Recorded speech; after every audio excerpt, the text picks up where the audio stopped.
안녕하세요. 저는 서울 서대문구에 살고 있는 30대 중반의 미혼 여성입니다. 최근에 저는 결혼을 약속했었던 남자친구와 파혼을 하게 되었습니다. 파혼의 이유는 미처 알지 못했던 남자친구의 민낯을 보게 되었기 때문이었어요. 그날의 일만 생각하면 솔직히 지금까지도 어안이 벙벙할 정도로 황당한 경험이었는데요.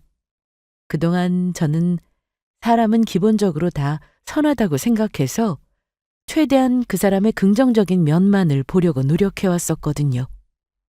하지만 사람에게 뒤통수를 맞는다는 말이 어떤 뜻인지를 깨닫게 해준 사건이었습니다. 나를 힘들게 하는 사람이 바로 내가 사랑했던 사람이다라는 말처럼요. 부디 저와 비슷한 일을 겪으신 분들이 계시다면 위로가 되기를 바라면서 저의 사연을 들려드릴게요. 제가 아주 어렸던 시절의 기억을 되돌아보면 항상 즐거웠던 것 같습니다. 저희 집은 TV 속 드라마에나 나올 것 같은 이상적인 가정이었어요. 부모님은 젊은 시절에 연애 결혼을 하셨었는데 언니를 낳은 이후로 남자아이가 하나 더 있었으면 좋겠다 싶어서 어렵게 저를 낳으셨다고 하더라고요. 저와 언니의 나이 차이가 5살이니 제가 태어나기까지 그동안 얼마나 마음을 졸이셨을지 알만했죠. 비록 기다리던 남자아이는 아니었지만 제가 태어난 것만으로도 부모님은 정말 기뻤다고 하셨습니다. 아빠, 엄마와 언니, 그리고 저까지 내 식구가 사는 집에는 웃음소리가 그칠 날이 없었어요. 일단 저희 아빠가 엄마를 너무나도 많이 사랑하셨거든요. 자연히 저희에게도 그 영향이 고스란히 전해졌고요. 부모가 서로 사랑하고 행복한 집에서 자란 자식은 평균보다 행복하다는 통계가 있을 정도니까요. 하지만 슬프게도 그 행복은 그렇게 오래가지 못했습니다. 엄마가 갑작스럽게 유방암에 걸리시게 되었거든요. 잘한다는 병원과 전국의 온갖 명의를 다 찾아다니고 좋다는 음식을 다 먹으며 별별 노력을 다 해보았지만 큰 효과는 거두지 못했습니다. 엄마, 많이 아파? 아프지 마. 엄마 괜찮아. 미안해, 지연아. 아빠랑 언니 말 잘 듣고 밥도 잘 챙겨 먹고. 알았지? 엄마, 지희야, 동생 잘 부탁해. 엄마 대신에. 그때는 죽음이라는 걸 온전히 인지하기 어려웠던 것 같습니다. 다만 매일 아파서 누워있는 엄마를 보는 게 낯설었을 뿐이었죠. 엄마는 참 산책을 좋아했었거든요. 마치 강아지를 산책시키는 견주처럼 언니와 저를 각각 두 손에 잡고서요. 그게 사실은 산책을 좋아하는 엄마 때문에 오히려 저희가 끌려다닌 것이었지만 지나고 보니 그런 추억마저 없었으면 어쩔 뻔했을까 싶더라고요. 엄마가 병원에 누워있던 그 1년 내내 아빠는 잘 웃지도 않으셨습니다. 한창 사춘기가 왔어야 할 언니도 마찬가지였고요. 같은 공간에 앉아 있으면서도 다들 말을 잃어버린 사람들처럼 침묵만이 감돌았습니다. 그리고 엄마는 1년간의 짧은 투병 생활을 한 끝에 결국 돌아가시게 되었어요. 그때 언니의 나이가 15살이었고 제 나이는 겨우 10살이었죠. 이제 이 세상에 더 이상 엄마가 없다는 사실은 여러 가지 부분에서 느낄 수 있었습니다. 아빠 술 냄새 나.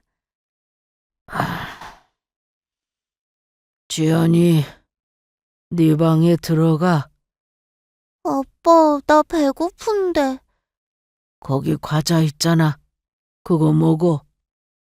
아빠는 한동안 내내 술로만 하루를 보내셨어요. 맨정신으로는 살 수 없는 사람처럼요. 그럴 때마다 저는 코를 찌르는 독한 소주 냄새에 침대에 등을 돌리고 누운 언니의 어깨를 흔들어 깨우곤 했습니다. 밖에 나가자고요. 그러면 언니는 마지못해 자리에서 일어나 저에게 잠바를 걸쳐주고 함께 집 밖으로 나갔어요. 그리고는 엄마가 하던 것처럼 제 손을 잡고 하염없이 걷고 또 걸었죠. 밖에 나가서 언니가 모아두었던 용돈으로 사주는 빵이나 아이스크림 따위를 입에 물고요. 저는 종종 엄마가 보고 싶다고 말했고 그 말을 들을 때마다 언니는 말없이 저를 꼭 안아주고는 했습니다. 언니는 한 번도 울지 않았어요. 적어도 제 앞에서는요.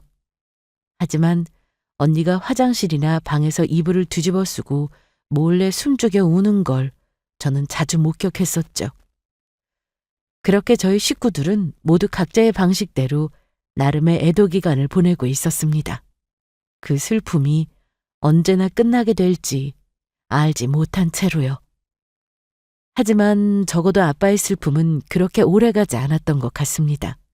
아빠는 엄마가 돌아가신 지 1년도 지나지 않아서 새로운 사람과 연애를 시작하셨거든요. 그리고 1년쯤 더 지나서는 그분과 재혼을 하셨어요. 아빠가 어떻게 이럴 수 있어요? 엄마 돌아가신 지 얼마나 됐다고 다른 사람을 만날 생각을 하냐고요. 쥐야. 진짜 엄마한테 미안하지도 않아요? 그때 언니는 정말 태어나서 처음으로 아빠에게 격렬하게 대들며 싸웠어요.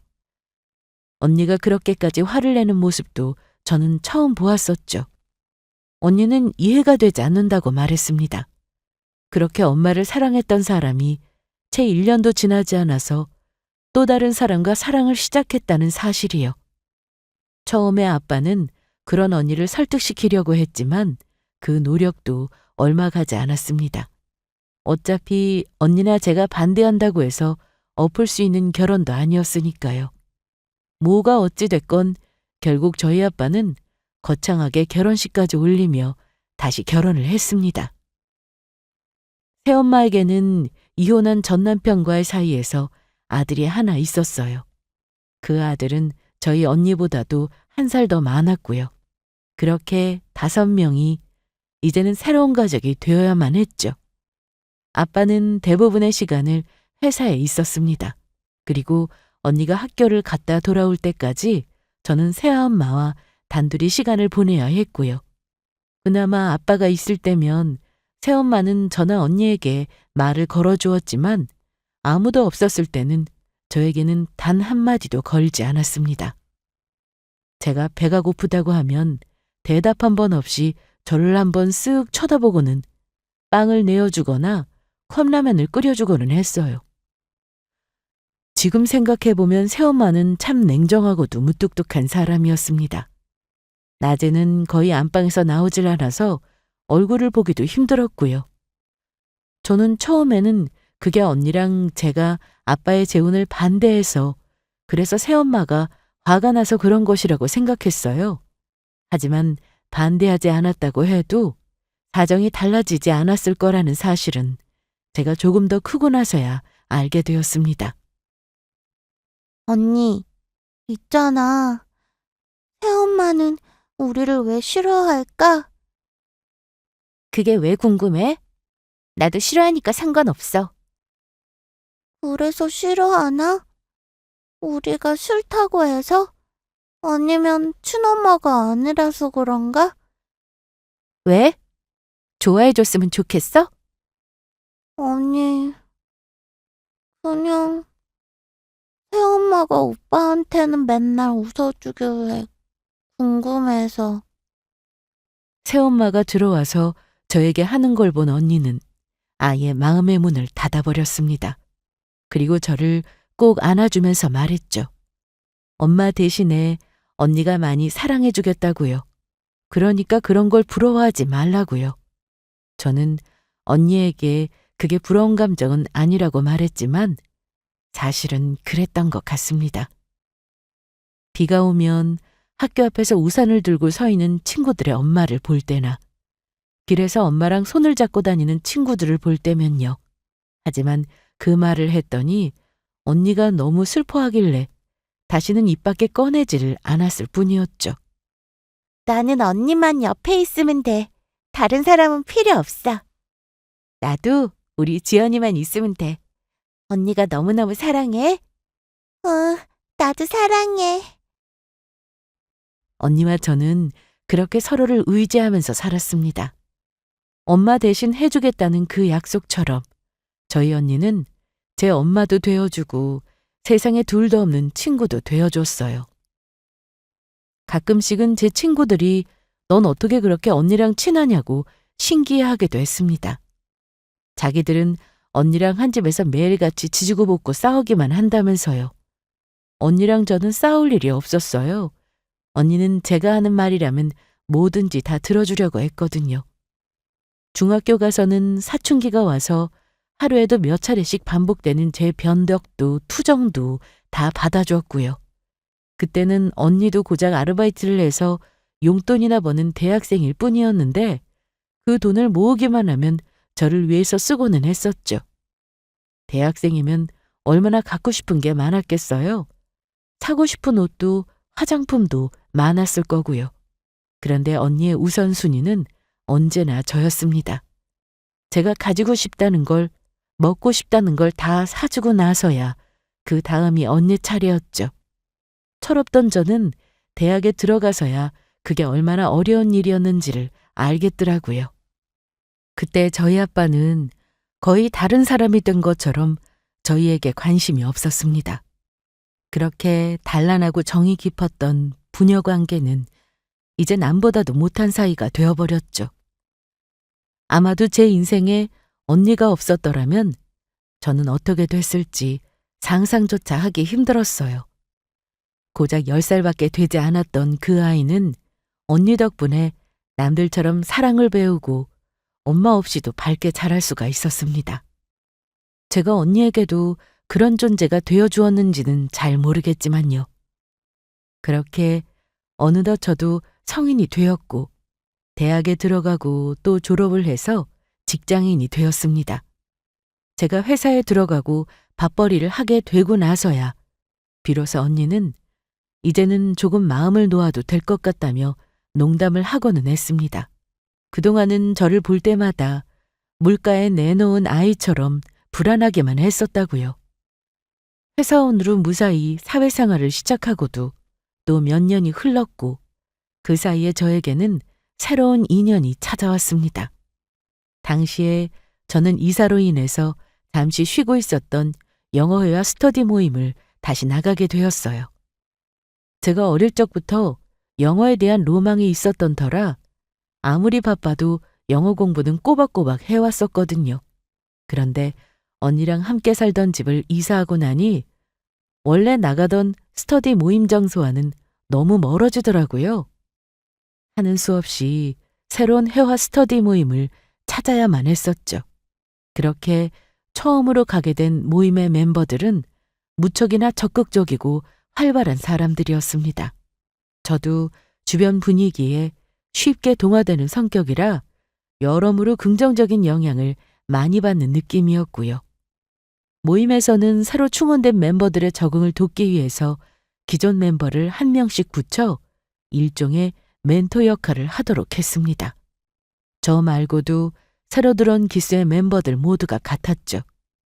그때 제 멘토가 되었던 사람은 저와 나이가 같았던 직장인 남자분이었습니다. 서글서글한 인상에 워낙 부침성이 엄청 좋고 말도 잘하던 사람이라 그 많던 사람들 중에서도 제 기억에 남아있던 분이었어요. 제가 얼굴을 잘 기억을 못하는 편인데도 말이에요. 지연 씨, 과제는 매주 일요일 자정마다 카페 게시판에 새로 업로드가 될 거고요. 일일 과제랑 주간 과제가 있으니까 구분해서 답글 달기로 작성해 주시면 돼요. 네, 감사합니다. 다들 열심히 하려고 하시는 분위기라서 너무 좋더라고요. 그렇죠? 저도 사실 회화 스터디를 여러 군데 다녔었는데 여기가 제일 좋아서 정착했어요. 아무래도 회사에서 업무 때문에 계속 영어를 쓰셔야 하는 분들이 많아서 좀 더 절실하달까요? 성우님도 업무 때문에 필요하신 거예요? 네, 저도 회사에서 필요해서요. 아, 그런데 성우님이라고 하니까 너무 거리감 느껴지는데요. 그냥 말씀 편하게 하셔도 돼요. 그러고 보니까 저희 동갑이던데 이참에 편하게 서로 말 놓을까요? 어찌나 친화력이 좋기도 한지. 저희는 그날 모임에서 분명 처음 만났었는데 정신을 차려보니 어느새 서로 말도 트고 별별 이야기를 다 한 사이가 되어 있었더라고요. 벌써 이렇게까지 친해져도 되나 싶을 정도였어요. 회사에서 영업부서에 있다고 들었었는데 그래서인지 대화를 하면서 사람을 불편하지 않게 해주는 능력이 있으신 것 같았습니다. 아무래도 저희가 동갑이어서 조금 더 편하기도 했을 테고요.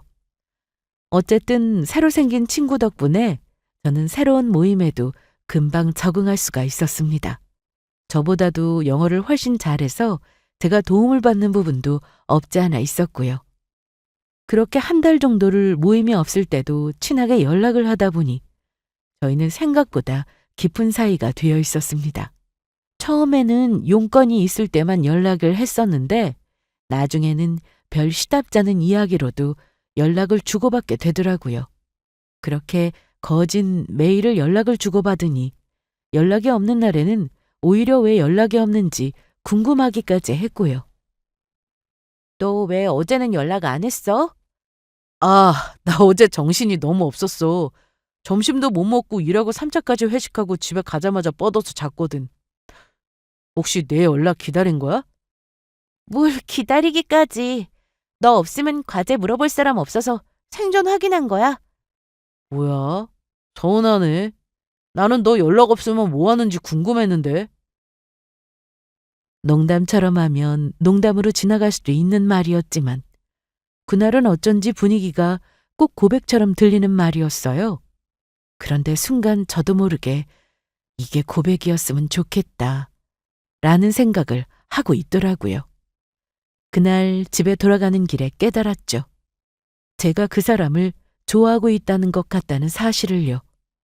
그리고 대략 2주쯤 지나서 듣게 된 이야기였지만 사실 그게 고백이었다더라고요. 본인도 엄청 용기를 내서 한 말이었다고요. 그렇게 저희는 연애를 시작하게 되었습니다. 근데 퇴근하고 매번 모임 나오려면 힘들지 않아? 한 번을 안 빠지네? 나만 그런 게 아니라 자기도 안 빠지잖아. 나야 뭐 요즘은 칼퇴근을 하고 있으니까 시간이 많아서 그러지. 거기다 우리 회사 있는 동네에서는 스터디 장소가 가깝잖아. 자기는 그래도 카페에서 거리가 꽤 되던데. 괜찮아. 다른 모임에 나갈 때는 지금보다 더 멀리까지 다녔었어. 그것보다 언니한테 좀 미안하지 뭐. 마감 맡겨두고 매번 나 혼자 나오니까. 3년 전 저는 그동안 다니고 있던 회사를 관두었습니다. 그리고 언니와 함께 카페를 차려서 운영 중이었고요. 원래 언니는 치과에서 치위생사로 일을 하고 있었습니다. 하지만 몇 년 전에 언니가 디스크 수술을 하면서 다니던 직장을 나오게 되었었거든요. 다행히 반년 정도 쉬면서 천천히 회복은 되었지만 다시 치과로 돌아갈 수는 없었습니다. 아무래도 치과 일이 허리를 계속 숙여야 하는 일이다 보니 디스크가 재발할 수 있다고 수술을 했던 병원에서 말리더라고요. 하지만 치과를 나오려니 다른 경력이 없어서 고민하는 언니를 보고 제가 먼저 제안을 했었죠.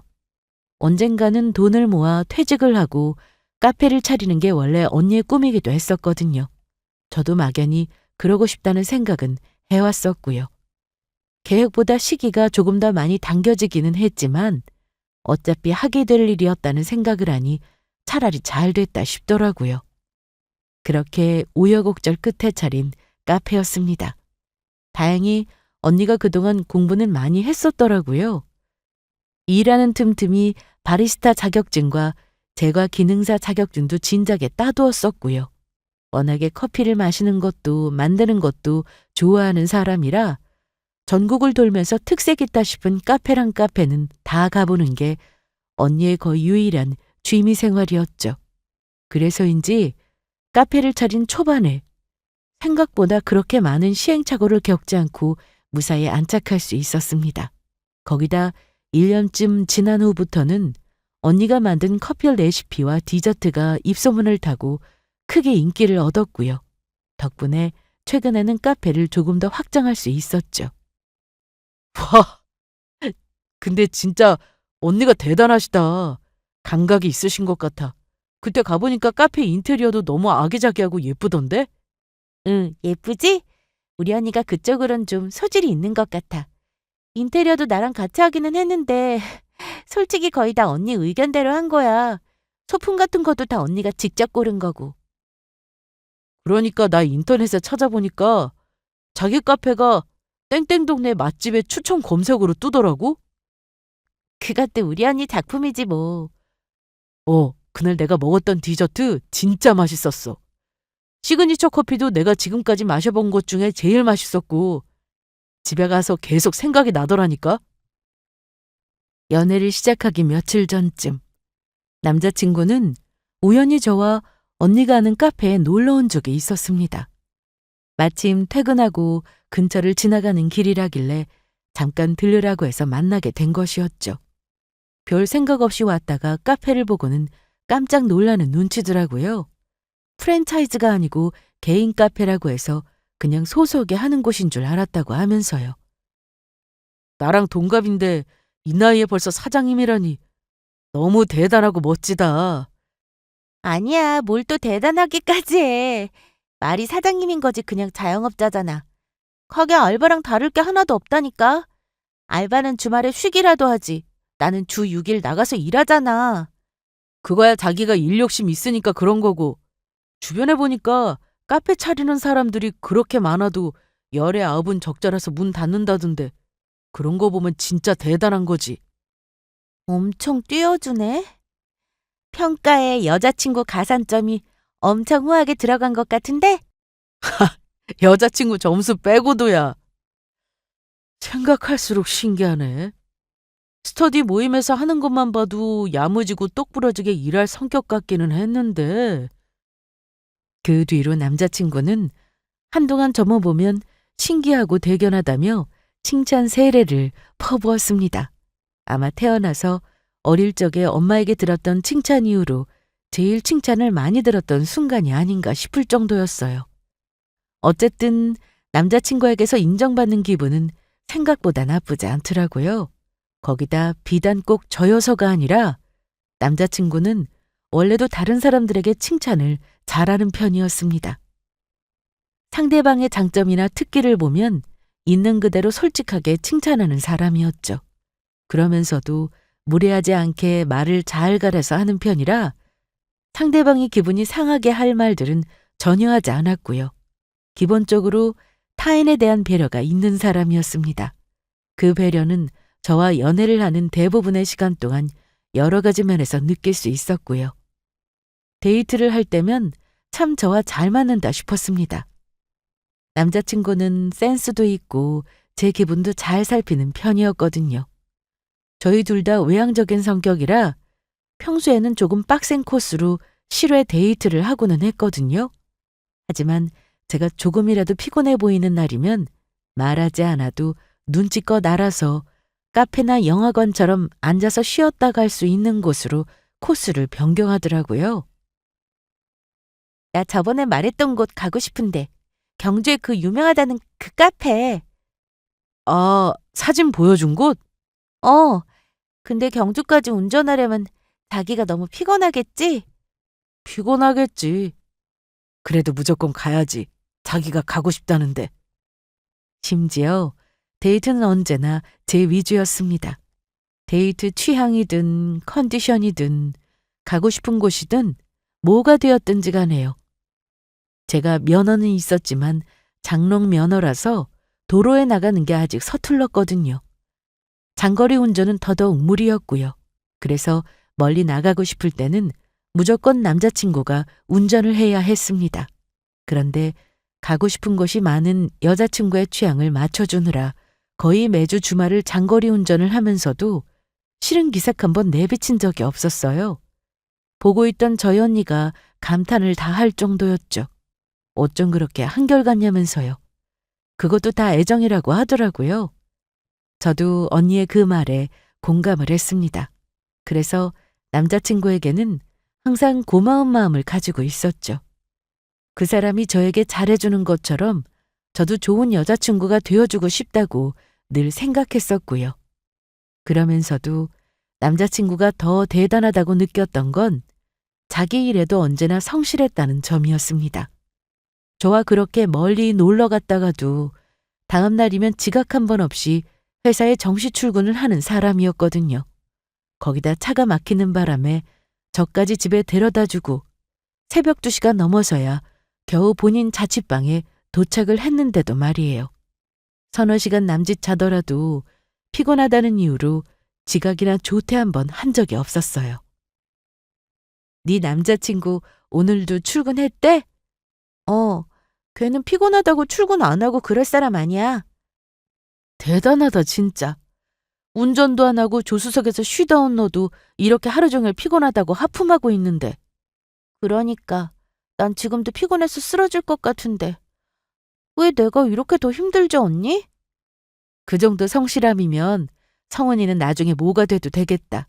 사업을 했어도 잘했을 것 같아. 그리고 내 동생이기는 하지만 보니까 너랑 데이트하는 것도 보통 힘든 일이 아니야. 성은이 정도는 되어야지 너를 감당하지. 그치? 나도 반성하고 있어. 앞으로는 토요일에만 놀아야겠다. 회사 나가는 사람한테 약간 미안하긴 하네. 언니는 카운터에서 온종일 하품을 하고 있는 저를 보며 절레절레 고개를 저었습니다. 문득 새삼스럽게 저도 반성하게 되더라고요. 생각해보니 1년 반을 넘어 저와 지금 같은 패턴으로 만나왔다는 걸 깨닫게 되었거든요. 운전만 하면 다행이지 주말에는 점심 먹으러 목적지까지 가는 동안 배가 고플 거라며 차에서 먹을 김밥도 미리 사오고 간식거리도 챙겨 놓는 게 다 남자친구의 몫이었어요. 저는 카페에서 내린 커피나 빵을 약간 챙기는 게 고작이었는데 말이에요. 참 어디 가서 이런 사람을 또 만날 수 있을까 싶을 정도였습니다. 아무리 생각을 해봐도 단점이라고는 보이지 않는 것 같았거든요. 저는 속으로 지금처럼만 쭉 안정적으로 만날 수 있다면 더 바랄 게 없을 것 같다는 생각을 했습니다. 그 뒤로도 저의 연애는 순탄했어요. 반년쯤 더 지나서 그 일이 있기 전까지는요. 갑자기 이렇게 조퇴를 했다고? 그냥 컨디션이 좀 별로라서 쉬고 싶었어. 어제는 지각도 했다며. 어디 아파? 아니야, 아프긴. 그리고 어제는 술을 좀 마시고 잤더니 알람 소리를 못 들은 거야. 어느 순간부터인가 남자친구가 조금 많이 이상하다 싶었습니다. 자꾸 그전까지는 전혀 하지 않았던 행동들을 반복했었거든요.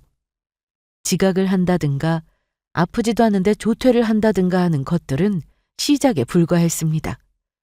정신이 다른 곳에 팔려있기라도 한 것처럼 제가 말했던 것들을 자주 잊어버리는 것은 예사였고 뭐에 쫓기기라도 하는 사람처럼 짜증스러워하는 모습들이 보였거든요. 보통 때는 그렇게 느긋하고 긍정적이던 사람이었는데 말이에요. 결국 저는 그 사람에게 물어보지 않을 수가 없었습니다. 자기, 혹시 무슨 일 있어? 갑자기 무슨 말이야? 아니, 요새 왜 이렇게 매사가 의욕이 없어?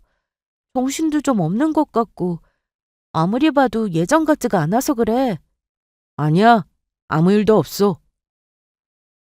처음에는 제 물음에 그런 적 없다며 딱 잡아떼더라고요. 하지만 제가 옆에서 몇 번을 더 집요하게 캐물었더니 결국은 깊은 한숨을 내쉬면서 사실을 털어놓았습니다. 사실은 내가 주식으로 돈을 좀 날렸어. 주식? 얼마나 잃었는데 그래? 한 2천만 원 정도. 뭐? 남자친구가 가끔씩 주식을 한다는 건 사실 알고 있었습니다. 저에게도 자주는 아니었지만 요즘 어떤 주식이 좋다더라. 내가 수익이 좋은 편이다. 주식 시작한 뒤로 항상 빨간불이었다 등등의 이야기를 하고는 했었거든요. 요즘 같은 세상에 근로소득만으로는 큰돈 벌기가 힘들다면서요. 저한테도 가르쳐준답시고 본인이 샀던 무슨 주식을 사라 이런 이야기를 한 적이 있었습니다. 그럴 때마다 저는 그냥 웃기만 했죠. 제가 알아서 하겠다고요. 어쨌든 저에게 저런 소리를 할 정도로 자신만만하던 남자친구였는데 글쎄 돈을 저렇게나 많이 잃었었다니 저도 충격이 아닐 수가 없었습니다. 놀란 제 얼굴을 보면서 남자친구는 고개를 떨구었어요. 그리고 그간의 사정을 다 듣고 나니 비로소 이해가 되더라고요. 지금까지 왜 이렇게 안 하던 짓을 했었는지를요. 그 뒤로 저는 한동안 데이트비를 죄다 부담하며 남자친구를 위로해 주었습니다. 하도 의욕이 없어 하길래 기운을 좀 내라며 남자친구가 갖고 싶어 했던 신형 태블릿에 비싼 가방도 선물해 주었고요. 아무 기념일도 아니었는데 말이에요. 저는 기뻐하는 남자친구에게 신신당부했습니다. 주식도 맞는 사람이 다 따로 있는 것 같다며 앞으로는 기운 좀 내고 주식은 자제하는 게 좋을 것 같다고요. 이렇게 한 번쯤 돈을 잃어보는 것도 나쁘지 않은 인생 경험이라고 얘기해 주었죠. 이미 선물에 정신이 팔린 남자친구는 입이 귀에 걸린 상태였습니다. 다시는 주식에는 손을 대지 않겠다며 연신 고개를 끄덕이더라고요. 앞으로는 회사만 열심히 다니겠다고요. 저는 그거면 됐다 싶었습니다. 제가 듣고 싶었던 이야기가 바로 그것이었고요. 그 후로 남자친구는 어느 정도 기운을 차리고 다시 회사를 열심히 나가는 것처럼 보였습니다. 가끔씩 통장 잔고 이야기를 하거나 주변에서 주식으로 큰 돈을 벌었다는 이야기가 나올 때면 저도 모르게 씁쓸한 표정을 짓기는 했지만요. 그로부터 몇 달이 더 지나 또다시 새해가 되었습니다. 남자친구와는 벌써 2년을 넘게 햇수로는 무려 3년을 만나고 있었어요. 저희도 벌써 30대 중반에 접어들었고요. 그리고 올해는 저희에게도 뜻깊은 해가 될 예정이었습니다. 드디어 저희가 올해 결혼 준비를 하기로 약속을 했었거든요. 올해가 지나기 전에는 서로 부부가 될 거라고 생각하니 함께 맞는 새해도 남다르게 느껴지더라고요. 저희의 데이트 패턴도 서서히 바뀌어 갔어요. 그전까지는 서울 근교에 나가 여행이나 드라이브를 하면서 데이트를 하는 게 대부분이었다면 이제는 주변에 먼저 결혼했던 친한 지인들을 만나는 게 일상이 되었죠. 결혼 준비 과정에 대한 상세한 이야기들을 알아보고 싶었거든요. 경험자들의 조언과 충고도 미리 전해 듣고 싶었고요. 와, 무슨 결혼하는데 이렇게까지 해야 할 일이 많지? 나 아까 선배 이야기 듣는데 깜짝 놀랐어. 뭐가 그렇게 복잡해? 내 친구들도 귀찮아서라도 결혼은 2번은 못하겠다더니 그게 이런 뜻이었나 봐. 겨우 웨딩홀을 조금 보러 다니고 웨딩 플래너를 통해서 이런저런 상담 조금을 받아보았을 뿐이었는데 저희는 벌써부터 진이 다 빠지는 느낌이었습니다. 본격적으로 시작하면 얼마나 정신이 없고 할 일이 많을지 엄두가 안 나더라고요. 그러던 차에 부쩍 남자친구가 농담 같은 이야기를 자주 던졌습니다. 본인 친구가 부잣집에 장가를 가서 셔터맨을 하고 있다고요. 자기도 회사 관두고 집에서 살림하며 내조하고 싶다며 카페는 수익이 얼마나 되느냐, 매니저는 안 필요하냐고요. 처음에는 당연히 저도 농담으로 받아쳤죠. 그런데 그 말을 몇 번씩 반복하는 걸 들으니까 조금 그렇더라고요. 나중에는 제가 대꾸를 하지 않자 그 말을 하지 않게 되었고요. 생각해보면 그때보다 조금씩 문제의 조짐이 보였던 것 같습니다. 그리고 아직까지도 잊을 수 없는 대망의 그날은 미세먼지들로 날이 무척이나 흐리던 어느 금요일 저녁이었습니다. 퇴근하고 온 남자친구를 만나 밖에서 간단하게 저녁을 먹은 뒤 저희는 카페에 와서 종이와 펜까지 꺼내두고 진지하게 이야기를 시작했어요. 마지막으로 보아두었던 신혼집이랑 결혼 후 돈 관리 문제를 서로 어떻게 할 것인지를 의논해야 했거든요. 그래서 자기는 신혼집을 어떻게 하고 싶어? 나는 우리가 저번에 보고 왔던 그 집이 제일 나은 것 같은데 위치도 그렇고. 그런데 주차 공간이 너무 불편하지 않아? 너무 오르막이기도 하고. 나야 어차피 차 타고 다니고 자기도 내가 태워서 다닐 건데 뭐. 마을버스도 집 앞까지 다니니까 괜찮지 않을까? 다른 집은 같은 금액대에 비해서 너무 좁아. 그래? 그럼 일단 다음 주까지만 조금 더 알아보고 결정하자. 그리고 돈 관리는 어떻게 하고 싶어? 나는 각자 관리해도 상관없다고 생각하는데. 솔직히 조금 민감할 수 있는 주제라서 저는 그전까지와는 다르게 조심스럽게 말을 꺼냈어요. 저는 솔직히 돈 관리는 각자 하는 게 좋다는 생각이었지만 남자친구의 생각은 조금 달랐습니다. 에이, 각자 관리하는 건 조금 비효율적인 것 같아. 돈 모으려면 한 사람이 맡아서 하는 게 낫지. 그런가? 그래서 누가 했으면 좋겠는데?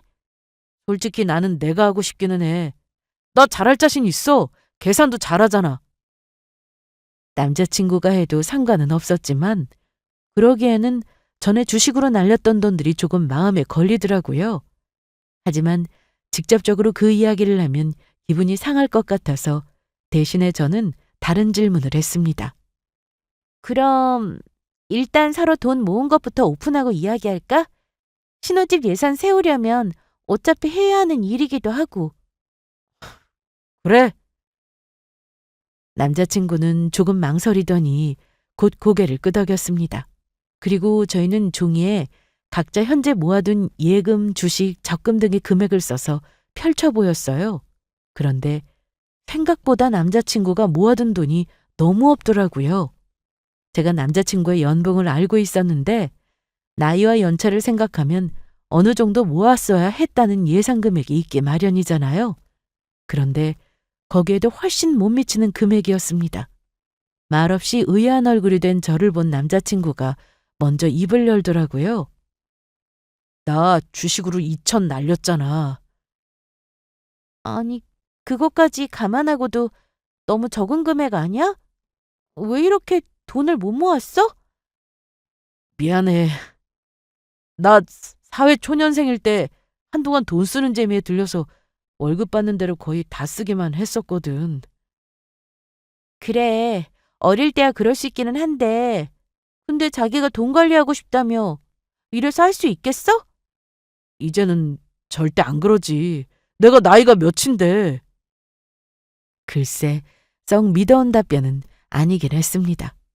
그래서 저는 일단 결혼 후 한동안은 각자 돈 관리를 하다가 1년쯤 지나서부터 결과를 보고 더 잘 관리를 한 사람이 도맡아 관리를 하는 게 어떻겠냐는 절충안을 내놓았어요. 그랬더니 남자친구가 약간 삐진 얼굴로 마지못해 고개를 끄덕이더라고요. 저렇게 말하기는 했지만 1년쯤 지나서는 남자친구에게 경제권을 넘겨줄 생각이었습니다. 하는 걸 봐서 기간도 더 줄여줄 의향도 있었고요. 다만 그 이야기를 하자 하는 건 약간의 경각심을 주고 싶어서였습니다. 결혼하고 나면 어차피 저희 둘 다 한 배를 탄 운명 공동체가 될 텐데 그때가 되면 누구의 잘못이든 간에 함께 책임을 져야만 했으니까요. 그런데 이 카페는 공동명의지? 핸드폰을 보고 있던 남자친구가 문득 생각이 났다는 듯 저한테 물었습니다. 여기? 우리 언니 명이야. 뭐라고? 그렇지 않아도 그 이야기를 한 번도 하지 않은 것 같아서 이참에 이야기를 하려던 순간이었습니다.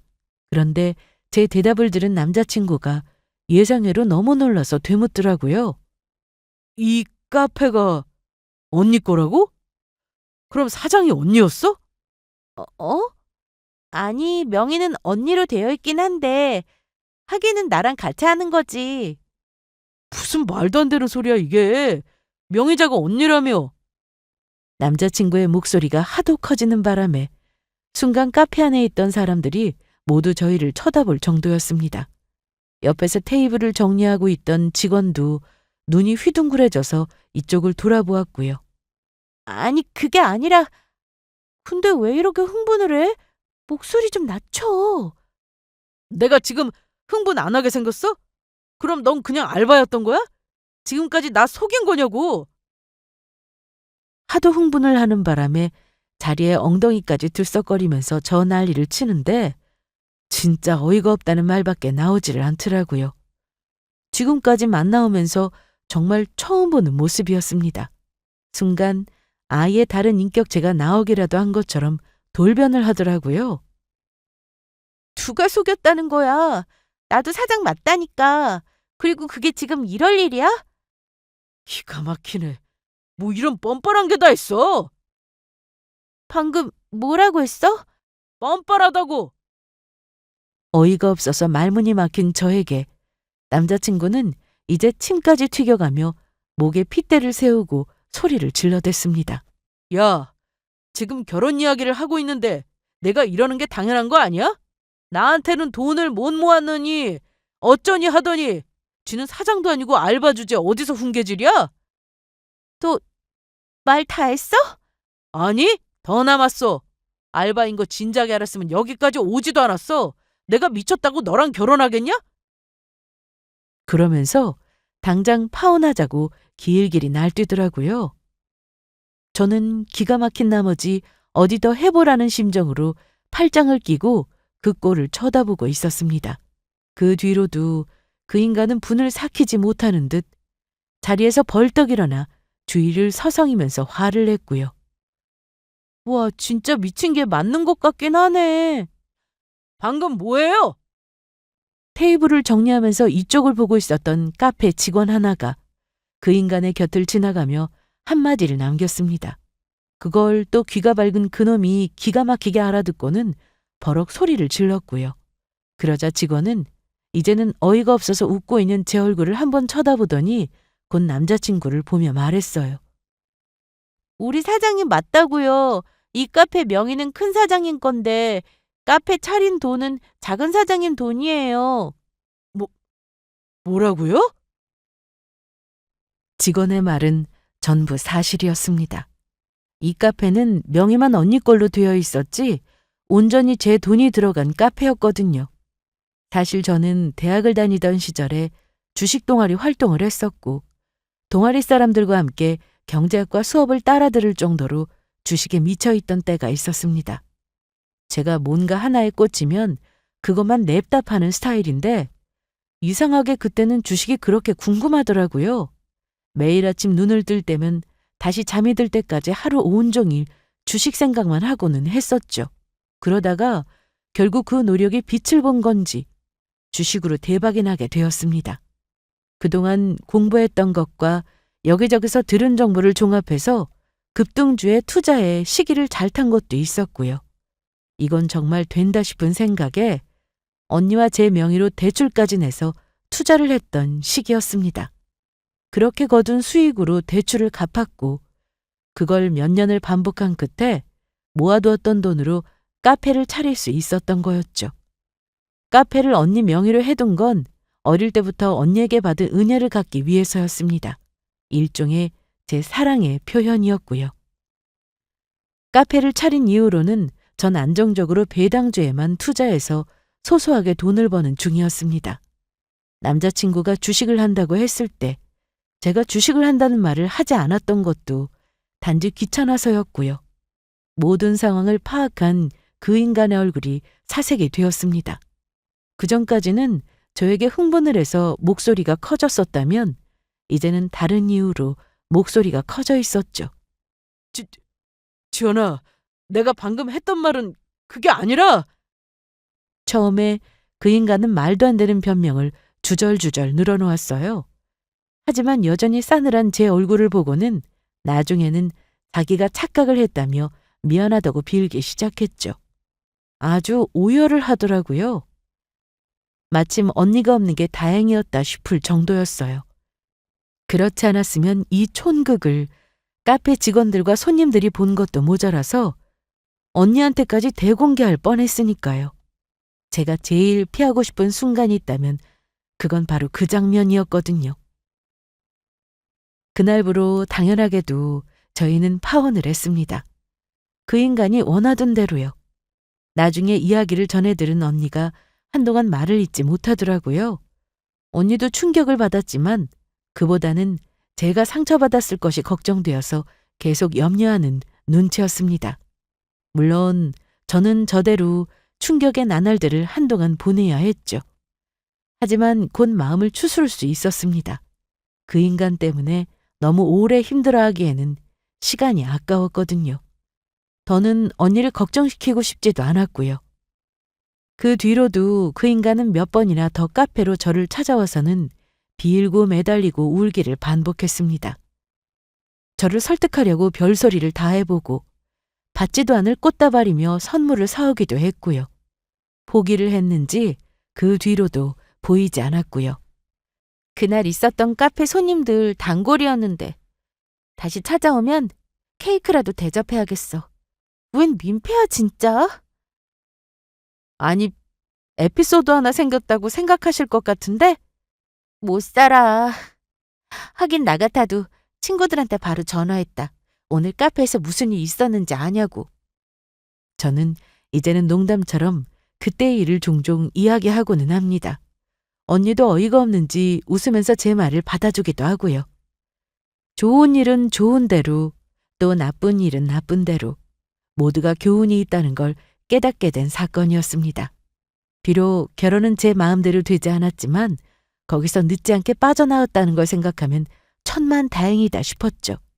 반대의 경우가 되었다면 제 미래는 정말 상상하고 싶지도 않을 정도로 끔찍했을 테니까요. 제 이야기는 여기까지입니다. 들어주셔서 감사합니다.